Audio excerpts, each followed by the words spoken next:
madaldal na pagong. Noong unang panahon, may isang pagong na napakaingay at madaldal na walang tigil sa pagsasalita. Isang araw, nakilala niya si Abuhing Gansa at si Puting Gansa. Naghahanap ng tubig dahil mainit. May nabalitaan silang may lawak, likod ng malaking bundok. Nalaman ni Pagong Daldal at gustong sumama.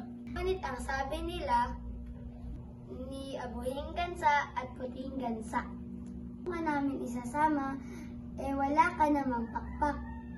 Biglang may naisip si Puting Gansa, "Aari ka naming maisama. Ngunit huwag kang magsasalita habang tayo ay nasa himpapawid." Sige, ang pangako ni Pagong Daldal.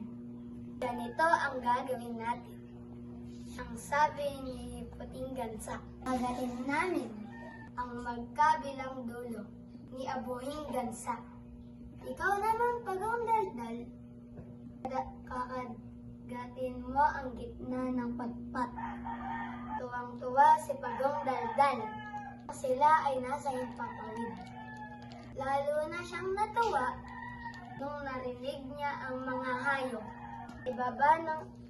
Sa ibaba sumisigaw. Tingnan niyo si Pagong Daldal na lumilipad na. At sa kagustuhan, malaman ng lahat na siya ang may idea. Paglipad, binuksan niya ang kanyang bibig.